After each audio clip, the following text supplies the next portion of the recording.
This is NDTV. And you're watching NDTV Prime.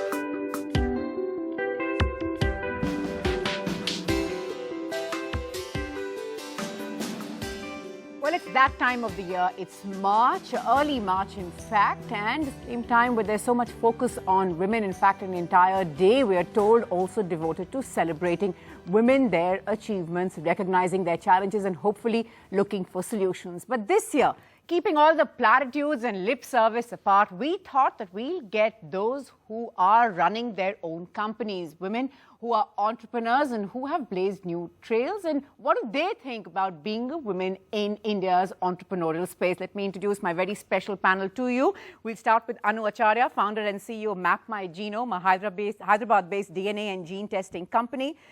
Manisha, Raisinghani, co-founder and CTO of Loginext. This is a logistics data analytics startup. Also, Dr. Ridwana Sanam. She's a founder and managing director for KRV Healthcare and Physiotherapy Limited. Thanks all so much for taking time out to be with us. Anu, I want to start by asking you, if one takes a look at the statistics, there's very little to celebrate. We are set to have a gender-biased startup ecosystem in India. Only 21 of 670 funded startups in 2016 were run by women. We're also told, according to the Global Women Entrepreneurship Leader Scorecard, that India fares very poorly in women entrepreneurship. I want to ask you, as someone who's always been just so comfortable in your space, in what you do, and also making it look effortless, what do these stats really say to you? What do they really mean? When you hear these numbers, do you think, oh my God, the glass is half empty? Or is there a story that these numbers don't reveal? Well, I think, when you think about entrepreneurship, I think it's true that there is a bias and, that, the numbers, at least on the funding side, might be ridiculously small. I think what we need to really look at is whether, women entrepreneurs are being able to create the right kind of businesses which are sustainable and long-term. And I think once we start doing that, it wouldn't matter how much money you've raised as long as you've created successful businesses. So I think the way I look at it is that, it's fine. I think, even if there is a bias, even if the numbers look small, one is that they can only grow higher. We can only make it better. And the second thing is that I think we need to be able to say that it's businesses or creating businesses is about creating impact and not necessarily about how much you've raised. Once you've been able to create the right kind of business, I think we will be able to change the numbers so that the next generation, I think the numbers will start looking much better. So at least I look at it as being, half full at this stage. Optimistic as ever. That's really good to know. Manisha, to all those who say that India doesn't have enough role models when we talk about women founders, women entrepreneurs, people like yourself, Anu, Dr. Ridwana, clearly proved that wrong. But to those who say that we need a lot more, those numbers are missing, women need to be out there, there need to be far more role models, how do you respond? So I would say it totally depends on the input, and accordingly you'll have the numbers in the output. So when I was in the school, there was 50% girls and 50% boys. When I went to engineering, the ratio further reduced. The ratio to girls to guys was less than, of course, 1:1. And then when I went to Carnegie Mellon, when I was doing my masters, the ratio further reduced. So we were just like 8 girls in a class of 40 people. So as you see, as the women, as you go above the curve, the ratio number of women starts falling down, right? The number of women starts falling down. So the number of women who actually start up is really low, and that's why the number of funded startups having women co-founders is low. So it's not that the investors are biased, that if it's a woman co-founder. But where are the women? The women are just missing, right? You make an important point that before I get Dr. Ridwana in, Anu, come in at this point. Now, this is something that you and I have discussed in the past, and we can talk about this with Manisha as well. Women in technology. We largely have technology startups. Women in technology, woefully inadequate. We don't somehow, even now, we don't really believe that science and tech is a very mainstream field for girls. Look at our IITs and just look at the abysmal ratios of boys to girls that we have there. Do you see that changing? No, I think that is changing. I think, when I look at my daughters and their generation, I think that has totally changed. And I think that's heartening to see. I don't see the difference. I mean, I think they are conditioned very differently. And I think going forward, my hope is that, we will start seeing a much better ratio, in the IITs as well as in all the other science, science and engineering colleges. The challenge always has been to be able to keep these girls motivated after they've graduated from college, right? To be able to say what next. And I think, if you start looking at the number of women who are actually going into technology jobs or startups is increasing. So I'm saying that it's a matter of time. We will see that happen, but it is still, I think, given from, I graduated in 95, and at that point, I think the numbers were, 10 girls to 400. And I think today, I think there is a talk about, being able to get almost about 30% of them as being women. So I think, there needs to be some changes in terms of policies, and which will encourage more women to come. But at the same time, I think it is also happening organically and also happening naturally, because those 10 or 20 people who were there in the beginning, for instance, 20 out of 400, I think, you're likely to see that the next generations would probably also encourage. And I start seeing a lot more families now making sure that girls are encouraged to pursue a science career. Right. And I think that's where my optimism comes from. Right. And if certainly not discouraged either way, even if they're not encouraged. Dr. Ridwana, you were making an important point earlier. You come from Pahalgam. So, Yes. You're from Kashmir, you're a woman, you come from, you said, a conservative family. You wanted to do something that your family wasn't sure about, but you have persisted. There are people like you, there might be young girls like you who want to know, where did you get the conviction from? What would you say? I would say it's important to have the vision clear, short-term goal, long-term goal. If it's not about age, like sometimes we are waiting for business schools that they teach us this. But some leaderships are inbuilt in some people. Like from me, it was, I would say in me, it was right from the childhood. I was in my family, I was very different. My thought process was very different. And I never thought of that I'm in a like small town. There are less opportunities. I look at it always as a positive, in a positive manner, that if a person would like to do anything, then there are resources, there are solutions. So I looked at it as a solution for every problem. There were a lot of challenges, a lot of problems at every stage, whether it is on family front or I belong to a state where there was, a lot of crisis. When I have passed my 10th, you won't believe that was the peak in Kashmir where it was curfew. And I went for my examination. I still remember there was a threat that anything can happen anytime, maybe the blast or something. And at my like home, there was no tuition. There was nothing, no opportunity. That time the internet was not working.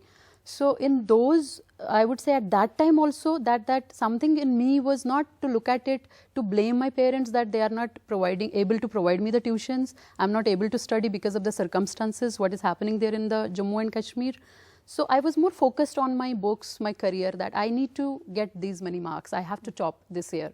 So that positive mindset was always there to encourage me to reach to That's my such a goal. fantastic story, not just for women, I think, but from people from the part of the country that you really So being a girl, I took it as a challenge. I qualified 10th nicely. I did my 12th from there. Then I wanted to go for education out of J&K in like Canada, Karnataka.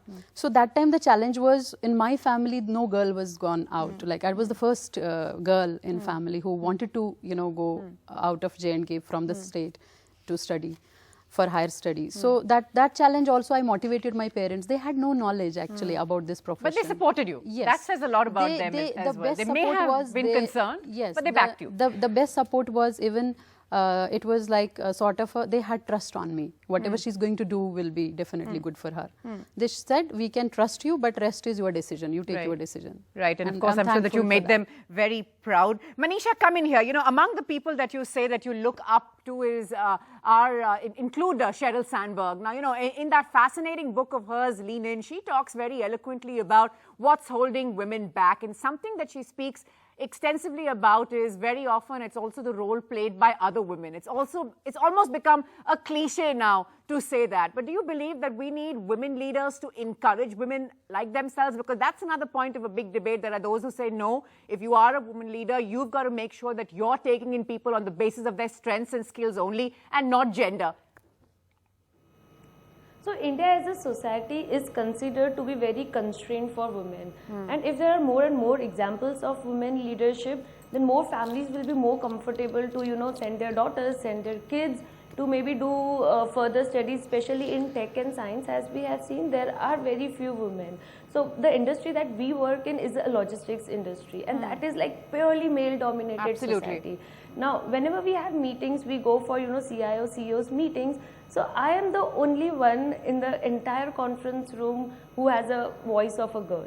And for these guys, for CIOs and CEOs who are mid-40s or mid-50s, it's really uncomfortable for them to break the ice with me. Absolutely. What I do is I just talk business and I break the ice. So having more and more leaders, having more and more examples, it will just help. And it's not about the government, I would say. It's not about the society only.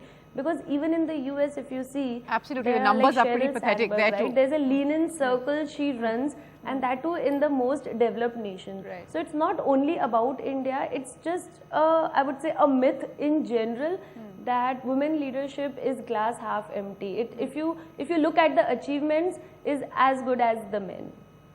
As good, certainly. There's absolutely no denying that. The numbers might be few, but achievements are as good. In fact, I would stick my neck out and say even better when I look at people like all of you that I have on the panel. Anu, come in here. Now, Manisha makes a good point there, that there are people, especially when you're starting out, there are people who are unsure about where you've come from, unsure about your skill, mainly, of course, men going into a room where you are the only woman, but you come from a position of strength, and getting them to take you seriously. How challenging is that? Well, I guess, now at this point, after 17 years of being an entrepreneur, it's a fairly easy thing to do, right? But I mean, I do understand that, if you are a 20-year-old, 22-year-old, woman who's just started a business, I think it can be a little bit, uncomfortable at times when you go over there and you're the only person, because you start. Part of it is that you also start thinking that, you start looking at the room and maybe it also induces some sort of, that whole, 99 to 1, problem over there. But I think it is definitely, in order to break that, I think it's very important that you don't look at yourself as being, a woman. You're there in that context, in being an entrepreneur or as being a business person or whatever role you're playing at that point. So I think the way to break through all of this is, yes, there will be biases, and there are biases because that's how those other people also grew up, and that's how maybe you also grew up. So I think a lot of what happens in a lot of meetings and in a lot of presentations would be based on what these other people have gone through. So I think the way I've looked at it in the last many years is to say that, in the end, it's not just about, when people say something, they're saying it because of the baggage that they've come from. And it's important for me to be able to take that off and be able to, look at that meeting as a negotiation by understanding where they come from. And I think it takes time, and it can be a little bit, sometimes you might get into meetings where it is, you might have people with very patronizing behaviors, you might have other kinds of issues. But I think it's important that you start to break it down and see what is it that you really want from there, and make sure that you make the best use of that and move forward. I think it's most important to be able to say, how do I do the best that is for my startup, or what do I do which will make sense over here. So I think at least I've been able to very carefully compartmentalize it when I'm going in a business meeting versus otherwise, and it works out. I think in the end, I think you have to be as comfortable as any, as you would be with a group of your own friends. So I think you can do that once you start shredding off their background and where their biases come from. It becomes easier. Right, like you said, just stay focused on what you're there to achieve and what you can do to achieve it. Dr. Ridwana, there are those who say, that these labels are also in our heads. They are in the heads of women women because of the way we've been brought up, about, you know, what society tells us. But we need to keep these labels out. I could be a boy, I could be a girl, but challenges sabke liye wohi hai. And when I go into that room, so they're going to look at me on my skills. What do I have to say? Mujhe business ke bare mein kya pata hai? How much do I know about it? How confident am I? And what can I say, or how can I tell them that they have every reason to take me seriously? I think if it's about knowledge, if I have the knowledge of the subject, so if I know my job, and everybody would appreciate whether it is male or female. And but what I have realized in India, when we as women, you know, for me, my profession is a physiotherapy. So there was even a national channel, DD National, wanted to, you know, a program on me, where the person asked me a question: do you treat only female patients or male patients? Can you imagine?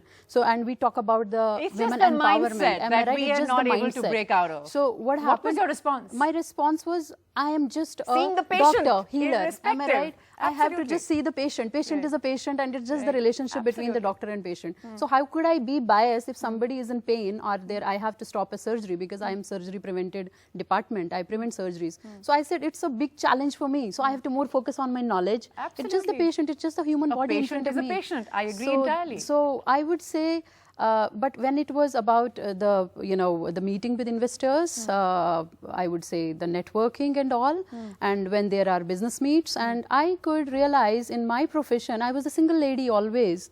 Right. And it's more of men, boys. So girls normally don't prefer this profession. So we have less girls in India. You see, there is no sports physiotherapist as such with the cricket team, because physiotherapy has a very important role in sports. Absolutely. But there are only boys. Why? Because they have to stay with them for 24 hours.